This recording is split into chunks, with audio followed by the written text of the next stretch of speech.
21 de agosto, seja muito bem-vindo ao Plano Anual de Leitura da Bíblia com Lana. Hoje nós vamos concluir o livro do profeta Jeremias, do capítulo 51 ao capítulo 52. Mais condenação para a Babilônia. O Senhor Deus diz: Eu farei com que venha um vento destruidor contra a Babilônia e o seu povo. Mandarei estrangeiros para destruírem o país, como o vento que joga longe a palha. Quando chegar esse dia de destruição, eles atacarão de todos os lados e deixarão a terra deserta. Não permitam que os soldados da Babilônia atirem as suas flechas ou vistam as suas couraças. Não deixem de matar os jovens, destruam todo o exército. Eles serão feridos e morrerão nas ruas das suas cidades. Eu, o Senhor Todo-Poderoso, não abandonei Israel e Judá, mas o povo da Babilônia tem pecado contra mim, o Santo Deus de Israel.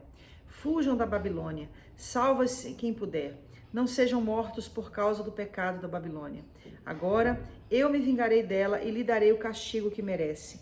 A Babilônia era na minha mão como um copo de ouro que fazia o mundo inteiro ficar bêbado. As nações beberam o vinho que havia nela e ficaram loucas. De repente, a Babilônia caiu e ficou arrasada. Chorem por ela, arranjem remédio para suas feridas e assim talvez ela seja curada. Os estrangeiros que moravam lá disseram: Quisemos ajudar a Babilônia, mas já era tarde demais. Vamos sair e voltar cada um para a sua pátria. Deus castigou com toda a sua força a Babilônia e destruiu a ela completamente. O Senhor Deus diz: O meu povo grita assim: O Senhor mostrou que estamos certos. Vamos a Jerusalém contar ao povo o que o Senhor, nosso Deus, tem feito.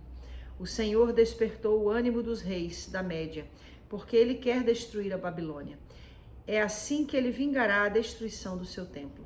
Os oficiais ordenam: afiem as suas flechas, aprontem os seus escudos, deem um sinal para atacar as muralhas de Babilônia. Reforcem a guarda, coloquem sentinelas, ponham homens de tocaia. O Senhor Deus fez o que havia planejado. Ele cumpriu a ameaça que tinha feito a respeito do povo da Babilônia. A Babilônia tem muitos rios e muitos tesouros, mas chegou a hora e o fio da sua vida está cortado. O Senhor Todo-Poderoso jurou pela sua própria vida que ia trazer muitos homens para atacarem a Babilônia. Eles chegarão como uma nuvem de gafanhotos e darão um grito de vitória. Hino de louvor a Deus. Pelo seu poder, o Senhor Deus fez a terra. Com a sua sabedoria, ele criou o mundo e com a sua inteligência, estendeu o céu como uma barraca.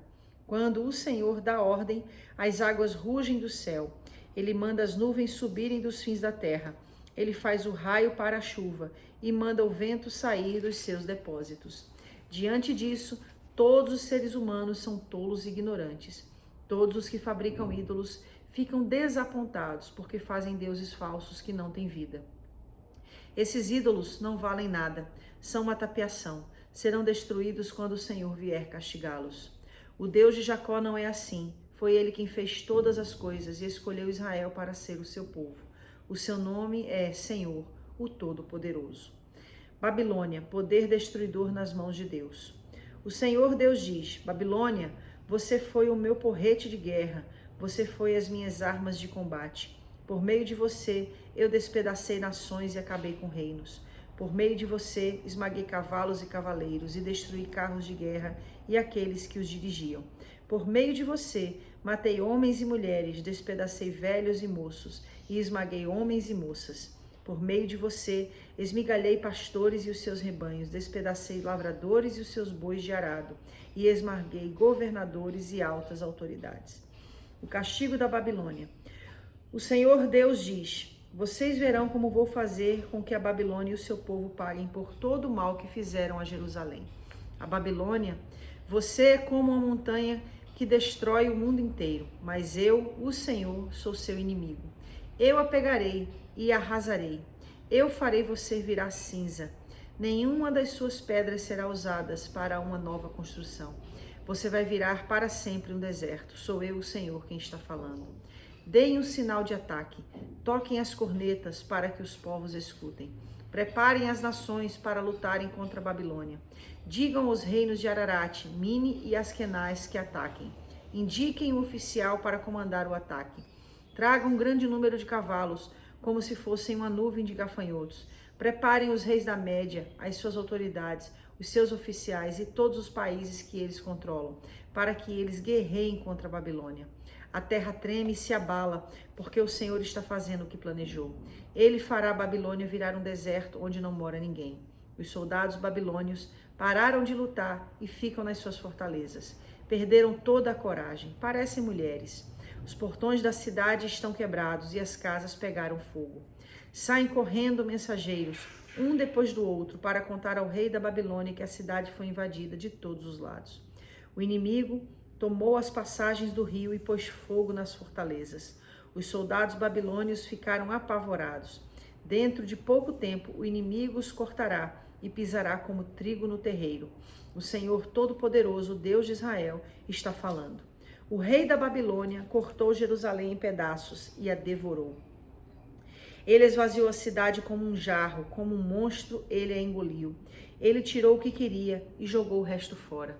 Diga ao povo de Sião que a Babilônia receba de volta a violência que nos fez. E diga ainda ao povo de Jerusalém que a Babilônia será castigada pelo que sofremos. Deus ajudará Israel. Assim diz o Senhor Deus ao povo de Jerusalém: defenderei a causa de vocês e os vingarei. Secarei a fonte de água da Babilônia e farei com que os seus rios sequem. Então Babilônia se tornará um montão de pedras, onde vivem animais ferozes. Será um espetáculo horrível. Ninguém vai morar lá, e todos os que olharem para a Babilônia ficarão horrorizados por causa do que aconteceu com ela. Todos os babilônios rugem como leões e rosnam como leãozinhos. Será que eles serão esganados? Farei uma festa para eles. Eu os embriagarei e alegrarei. Aí eles dormirão e nunca mais acordarão.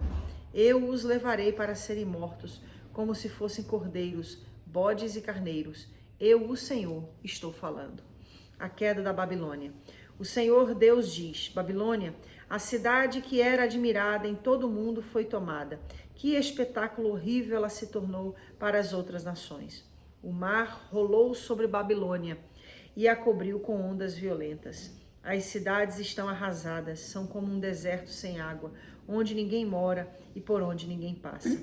Eu castigarei Bel, o deus da Babilônia, e farei com que ele devolva as coisas que roubou. As nações não o adorarão mais.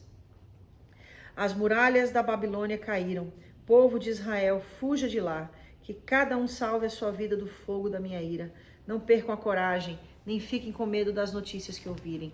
Cada ano se espalha uma notícia diferente. São notícias de violência na terra e de um rei lutando contra outro. E assim está chegando a hora em que vou castigar os ídolos da Babilônia. Os moradores da sua terra ficarão com vergonha por causa da derrota, e todos serão mortos. Quando Babilônia cair e for destruída pelo povo que vem do norte, então tudo o que existe no céu e na terra cantará de alegria. Babilônia matou gente em todo o mundo, e agora ela cairá porque matou tantos israelitas. Eu, o Senhor, estou falando. Mensagem aos judeus da Babilônia. O Senhor diz: meu povo que está na Babilônia, vocês escaparam da morte. Agora andem, não fiquem esperando. Embora estejam longe de casa, pensem em mim, o Deus de vocês, e lembrem de Jerusalém. Vocês dizem: estamos envergonhados porque fomos insultados. Estamos humilhados porque os estrangeiros invadiram os lugares santos do templo. Por isso digo que está chegando a hora em que vou castigar os ídolos da Babilônia, e os feridos vão gemer, espalhados pelo país inteiro. Mesmo que a Babilônia pudesse subir até o céu e construir ali uma fortaleza, ainda assim eu mandaria gente para destruí-la. Eu, o Senhor, estou falando. A destruição da Babilônia. O Senhor Deus diz: escutem os gritos em Babilônia, gente chorando por causa da destruição que há no país. Estou destruindo Babilônia e fazendo com que ela fique quieta. Como ondas violentas, os exércitos invadem e atacam com gritos barulhentos. Vieram para destruir Babilônia, os seus soldados são presos, e os seus arcos e as suas flechas são quebrados. Eu, o Senhor, sou Deus que castiga o mal. Eu vou tratar Babilônia do jeito que ela merece. Farei com que os seus governantes fiquem bêbados e também os seus sábios, as suas autoridades e os seus soldados. Eles vão dormir e nunca mais vão acordar. Sou eu, o rei, quem está falando. O meu nome é Senhor, o Todo-Poderoso. As grossas muralhas de Babilônia serão completamente arrasadas e os seus altos portões serão destruídos pelo fogo. Todo o trabalho dos povos não vale nada. Os esforços das nações se acabam nas chamas. O Senhor Todo-Poderoso falou. A mensagem de Jeremias é enviada à Babilônia. Seraías, filho de Nerias e neto de Maceias, era oficial ajudante do rei Zedequias de Judá. No 4º ano do reinado de Zedequias em Judá, Seraías estava de saída para a Babilônia, e então eu lhe dei algumas ordens. Escrevi num livro como a Babilônia ia ser destruída e todas as outras coisas que iam acontecer com ela. E disse a Seraías: quando você chegar à cidade de Babilônia, faça questão de ler em voz alta tudo o que está escrito aqui. Depois, ore assim: ó Senhor Deus, tu dissestes que vai destruir este lugar de tal modo que aqui não ficará nenhum ser vivo, nem pessoas, nem animais. A cidade será como um deserto para sempre. Quando você acabar de ler para o povo este livro, amarre uma pedra nele e jogue-o no rio Eufrates. Então diga: isto é o que acontecerá com a Babilônia. Ela vai afundar e nunca mais se levantará, por causa da destruição que Deus vai trazer sobre ela. As palavras de Jeremias terminam aqui. A queda de Jerusalém. Zedequias tinha 21 anos de idade quando se tornou rei de Judá e reinou 11 anos em Jerusalém. A sua mãe se chamava Amutal, filha de outro Jeremias, que vivia na cidade de Líbna. O rei Zedequias pecou contra Deus, o Senhor, fazendo o que era errado, como o rei Joaquim também havia feito. O Senhor ficou muito irado com o povo de Judá e de Jerusalém, e por isso fez com que fossem levados como prisioneiros. Zedequias se revoltou contra o rei da Babilônia. No ano 9º do reinado de Zedequias em Judá, no dia 10 do 10º mês, o rei Nabucodonosor da Babilônia veio com todo o seu exército e atacou Jerusalém.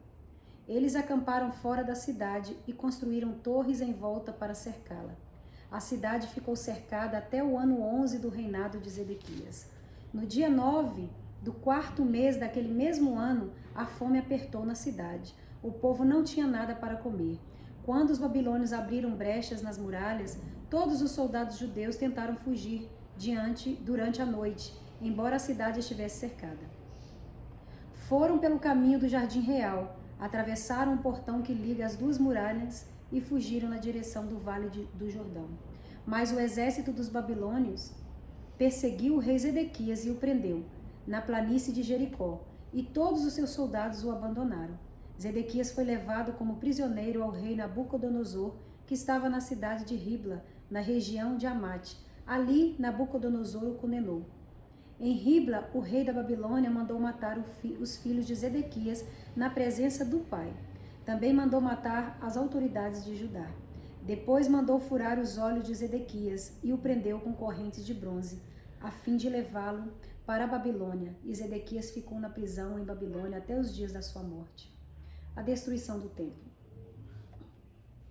No ano 19º do reinado de Nabucodonosor da Babilônia, no dia 10 do 5º mês, Nebuzaradã, conselheiro do rei e comandante-geral do seu exército, entrou em Jerusalém.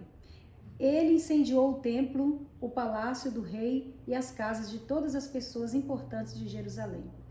Os seus soldados derrubaram as muralhas da cidade e Nebuzaradã levou como prisioneiros para a Babilônia os que haviam sido deixados na cidade, os que haviam fugido para o lado dele e o resto dos operários especializados. Mas deixou em Judá algumas das pessoas mais pobres e as pôs para trabalhar nas plantações de uvas e nos campos. Os babilônios quebraram as colunas de bronze e as carretas que estavam ao lado do templo, e também o grande tanque de bronze. Então levaram todo o bronze para a Babilônia. Levaram as pás e as vasilhas usadas para carregar as cinzas do altar e as tesouras de cortar pavios de lamparinas.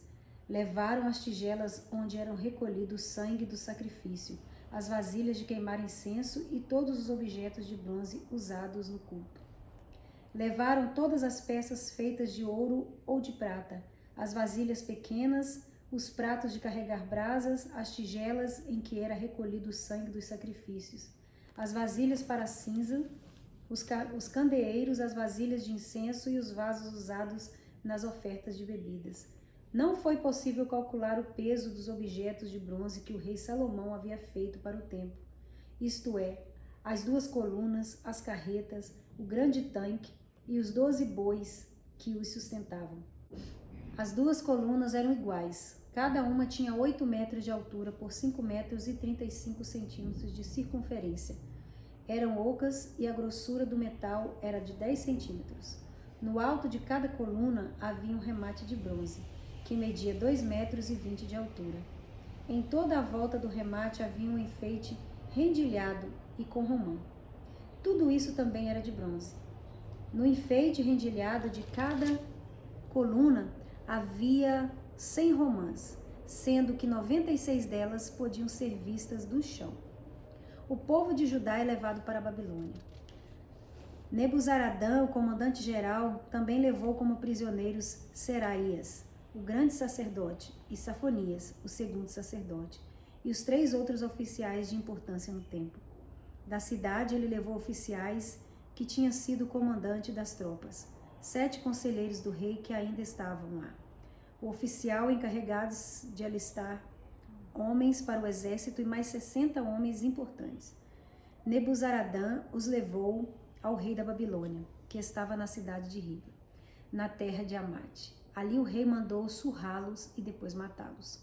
Assim o povo de Judá foi levado como prisioneiro para fora da sua terra. Esse é o número de prisioneiros que Nabucodonosor levou. No 7º ano do seu reinado levou 3.023. No 18º ano, 832 de Jerusalém.